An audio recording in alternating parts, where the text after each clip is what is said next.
It seems so paradoxical, but it's not. It's like you're learning to fight, but I mean, really, I link it up like this, like, self-defense is not just about kicking and punching on the street. Like, there's so many Mhm. other things that we need to combat in our lives.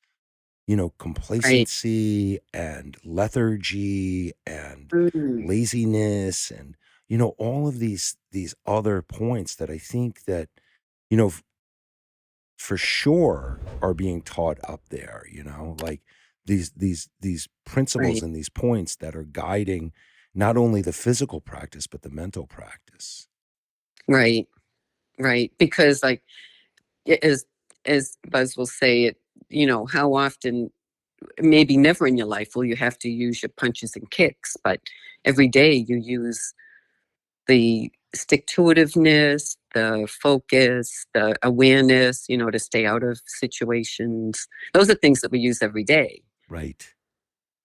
Right. But it's good to have the punching and kicking, and which helps keep you in shape also. I mean, for the times that you need it. I have a friend of mine. She is a six-time world knockdown karate champion. She's a Kyokushin practitioner. And Hmm. and she has the very same love of the martial arts as you and I do. Like, just really, I mean, she's enamored. She's just in it fully. And she says that the level of contact in knockdown karate, and I believe in Uechi-ryu, it's the same, is Hmm. so deep that it almost is paradoxical that that level of contact is healing. It's like this deep level of touch, this deep contact with another person, and it has this very healing element to it. I love that. I've never thought of it that way. I love that. Yeah, yeah. I loved what you said before, that like even though we're learning kicking and punching, and you just came out of an hour class, that you feel so much more relaxed. And immediately I thought about that. I just thought like, yeah, there's something so healing about this practice in this way. To do it with a partner that feels the same way you do, Yeah.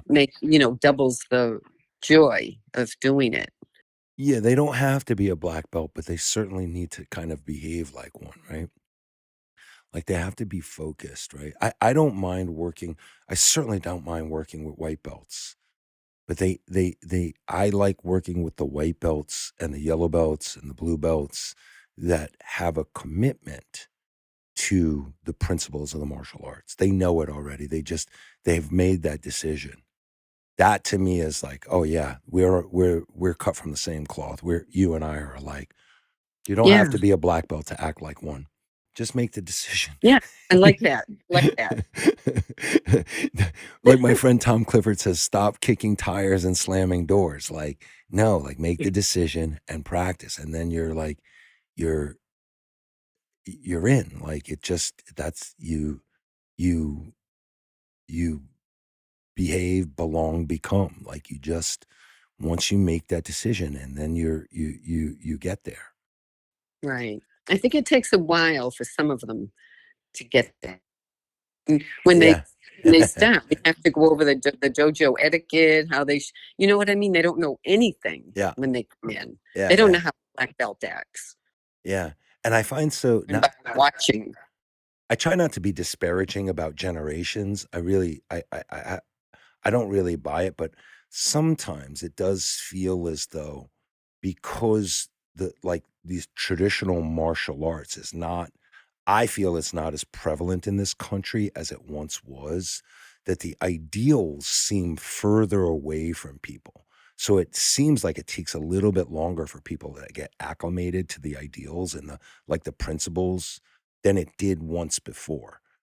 Um, but that being Traditional martial arts, you mean? Yeah, like, I think and Ah. I don't wanna, like, down the UFC or anything like that, but, like, the I think people, their expo when like, in the 1980s, their exposure was Mr. Miyagi, And Mr. Miyagi came in a package that, had these life lessons for Daniel-san, as well as like, this physical karate practice, the Right. crane kick. He did it. He did it, you know? Um, uh, and then that turned into the UFC. I mean, there was a long arc, but like now people's like exposure to them to what they believe is the martial arts. I don't know if it's martial arts. I think it's sport, but uh, and it's not to say they aren't great fighters. That's not my argument here. Right. But like Right. their exposure to the martial arts or what they perceive as the martial arts is not Miyagi-san. It's Dana White. It's Conor McGregor. And so that Conor McGregor's selling his booze on his shorts. Like those aren't life lessons associated necessarily with that vehicle. So I think that people come in expecting that it's going to be something, and then traditional martial arts, it feels like it needs a little bit more time in a beginner practitioner's mind to kind of set in, and them to Mm. understand what traditional martial arts has to offer. And that's my experience now. I'm not unhappy that they're being exposed to the martial arts to a great degree, but I'm just commenting on that it seems a little bit different these days. Yeah. Yeah. I don't, maybe you're right, Gene. With the traditional martial arts, you mean? Yeah, yeah, like it just everybody I think in the social consciousness that karate is still there. Everybody Mm. still understands what a white gi is and a black belt is or a white belt is. Right. It Right. just it doesn't like I remember growing up and there were 3 karate schools in my area.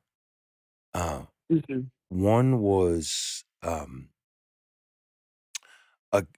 a guy who it was American Combat Karate. His name was Johnny Cool. And he had a school on the corner of my block. And then there was a Richard Chun Taekwondo school on 86th Street, and another Richard Chung Taekwondo school on 77th Street. And Hmm. I just remember that there was an aura, like there was a sense when you saw students go in and out that those were serious people and they were up to kind of serious things, uh, rather rather than it being a sport. Now, I I wasn't in those classrooms, I don't know, but I got a feeling that they were working on some some deeper things. That I guess I could say it like that. Yeah. Oh my God, that's funny. Kind of reminds me of our school, except there were no deep secrets. But people were watching. One guy stood out and looked through the window for like 2 years before he had the nerve to get up and come in. But he used to say, and that's exactly what he said. I'd watch people going in and out. Is he still there? Is he still practicing? He practiced for a few decades, and Yeah, then unfortunately, yeah, he passed away from something totally right. different.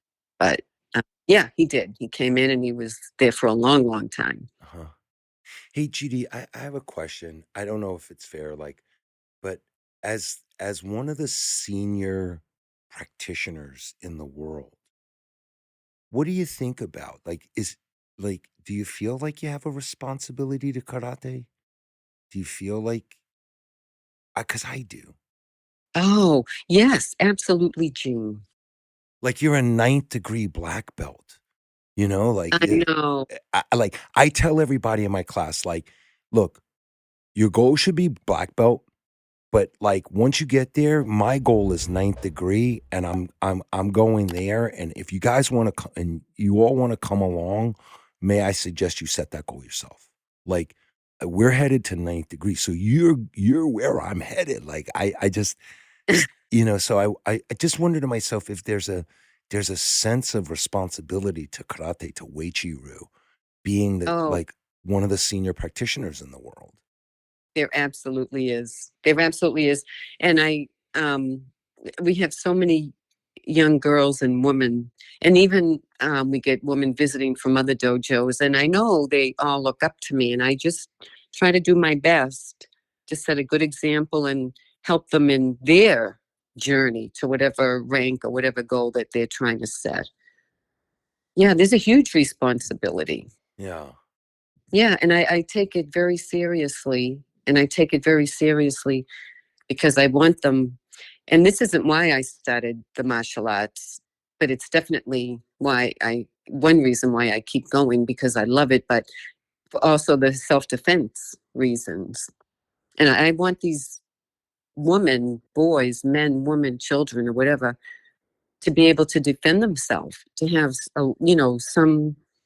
some bit of knowledge on what to do and how to stay, first of all, how to stay out of situations. But yeah, I take that very seriously, and I can only hope if anything ever happens to somebody someday that something I may have said will get them out of a situation. So I think the world's a little crazy, and I don't even think there's a food chain anymore. Right. It's people are attacking people instead of. But so I just that's a goal of mine is to like get across my messages of self defense as well as life messages and being in your best physical shape, the usual things, but mostly self-defense. I want everyone to have a chance, no matter how small you are or how big you are, to have a chance to get yourself out of a situation. I was watching your seminar after I taught, and I, I believe I think what you were showing was entering inside of a, a rear, cross or hook. Like when someone throws their reverse punch, or in boxing terms, the rear cross, you stepped inside with a block and a simultaneous elbow to the clavicle or the chin.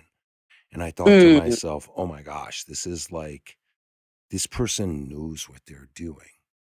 And and I felt good for the students that were in the class. Like I was like, oh, they're getting value here. This is not look, I think there's value to a lot of different martial arts practices and in many, many different ways.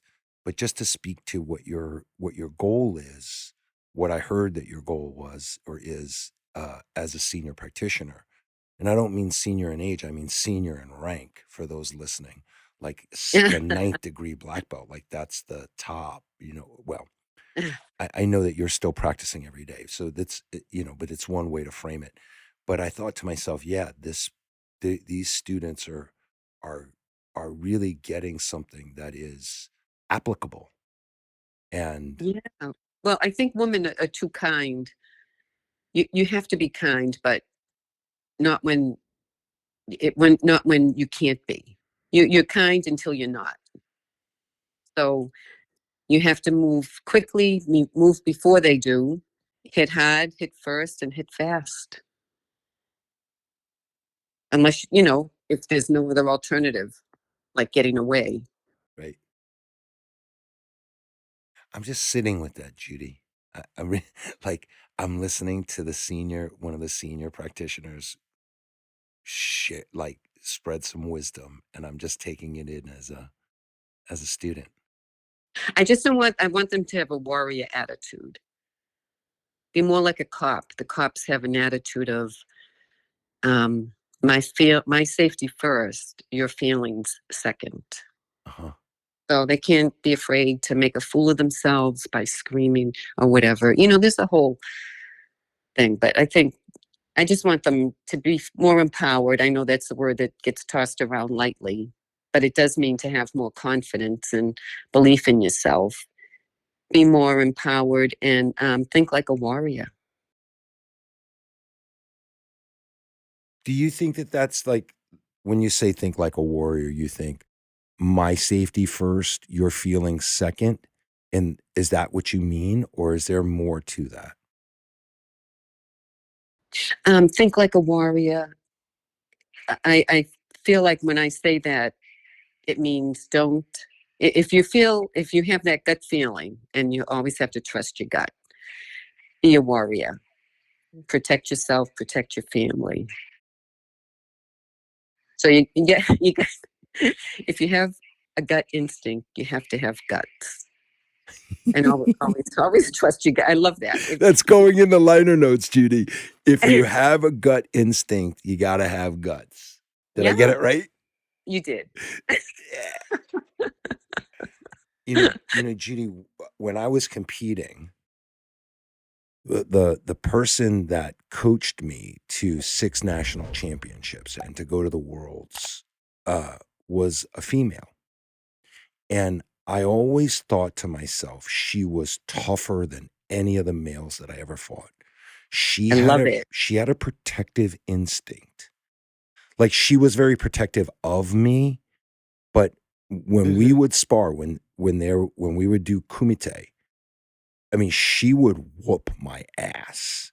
And I just always thought to myself that her, like, m maternal instincts, or her her desire to survive and protect fully overrode my, like, my feeble, like, attempts to dominate.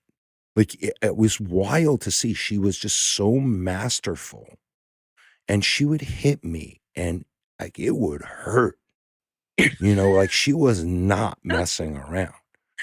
And she she I she love that. she so inspired me, and she gave me such a huge gift. Like, I've had powerful women in my life, like my mom, badass, my sisters, badasses, I and I hold them in the highest regard.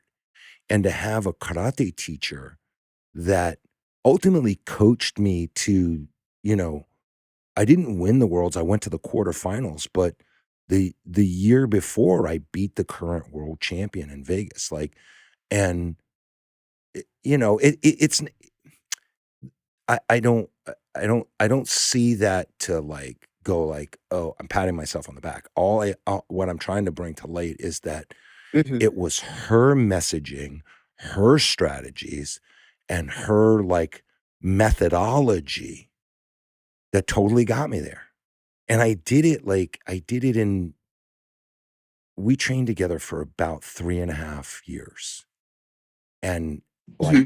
though that took me I mean, it took me to the world stage. Like, she just was so clean, so That's a great story, Gene. precise. Yeah, like, so I had that big gift.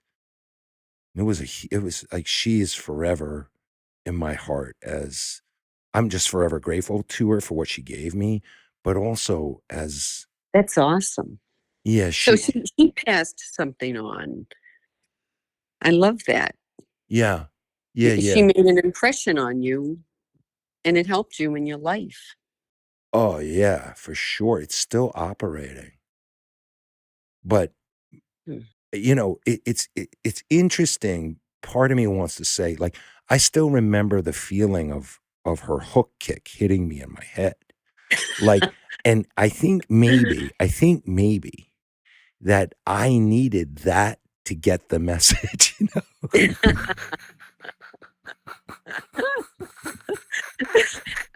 You said that, not me. I know, I know. I needed to get my ass whooped by a woman, you know what I mean? I'm being a little playful, but, you know, it was it it it was it was exactly what I needed, and frankly, I wouldn't have had it any other way. It was great. It was just so profound, and I still love her deeply. Edna Oh, Lima, like, she's an amazing she's the first capoeira maestra in the world. She's the first woman to receive red cord in capoeira in the world, and wow. she's a Shotokan, like, 8th degree black belt. She's been all over the world. She's Wow. really amazing. But to your point that the guts. I think for a lot of for I want to I don't want I'm just going to say it. Everybody can have a comment if they want. But for a lot of women, that gut instinct is there. It's there. It's just I Yeah. think it's either dormant or it hasn't been expressed or we don't have permission to express it. And No, I think you're totally right. You're correct. It's there more for women than it is for men. It's scientifically proven yeah, that women have intuitive instinct and gut feelings where more so than men. And I'm not sure why. I mean, there are whole books on out about it, but um, because they have children to protect and they're more aware. They're always watching out for their kids and they get these feelings when something's not right. I think that's totally true. so trust those feelings, correct? Oh, absolutely. Absolutely. Yeah. I was saying this. I told you I walked shadow on the boardwalk today for the first time. Oh, I love For those of you on the podcast who don't know who Shadow is it. uh Your my handsome German yeah, Shepherd. yeah, yeah, yeah, yeah, yeah, yeah, yeah. I'm sitting here shaking in my seat. I love him so much, Judy. Um, Oh, but I love that.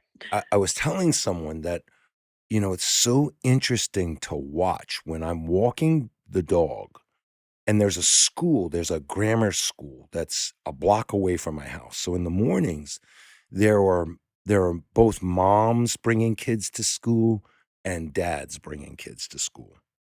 And I there's something Mhm. fascinating that happens that moms, when they see me with the dog, they'll switch their kid to the other side of us.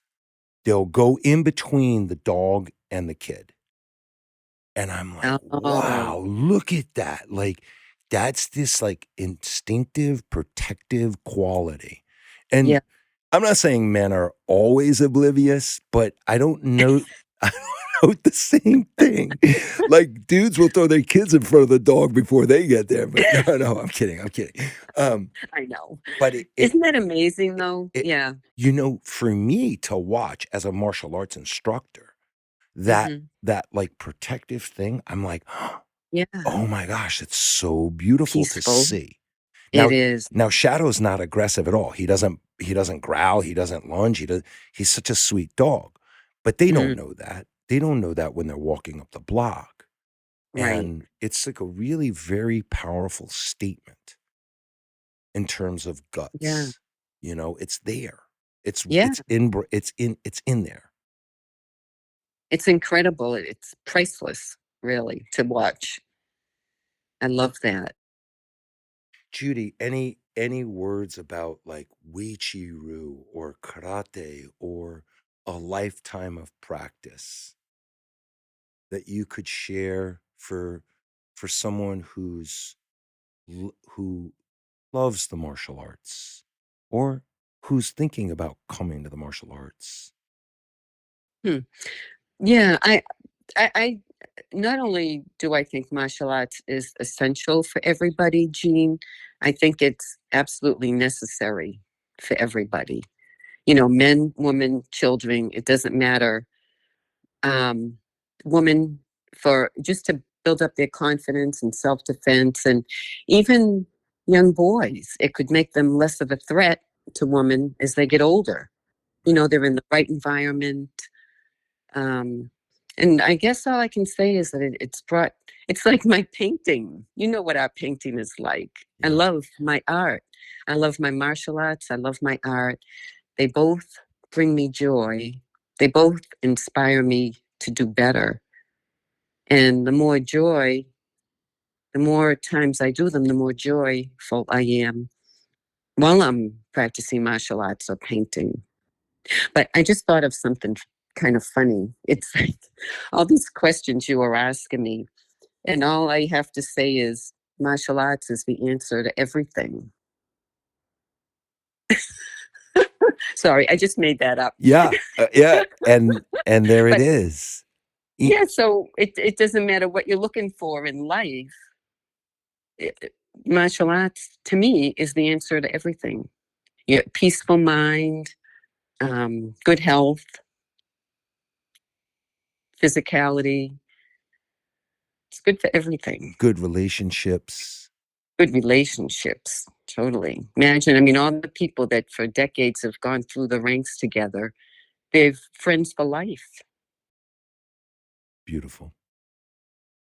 Well, Judy, thank you so much. I knew we could Thank do it. you. I knew we could do it. Thank you. You were And so you have no lovely. idea such good things about Buzz and myself, but we think so highly of you Thank as you. well. And we're so appreciative and so honored, actually, that you came to Uechi-con. You know, Here's to more good times. Here's to more good times. Love you, Judy. All right. Love you, Jen. Thank you for listening to the Gentle Art Podcast. Please share, rate, and review. And if you have any questions or you'd like to reach out, please contact us at the GentleArtPodcast@gmail.com or contact us on Facebook, Instagram, and Twitter, or thegentleartpodcast.com.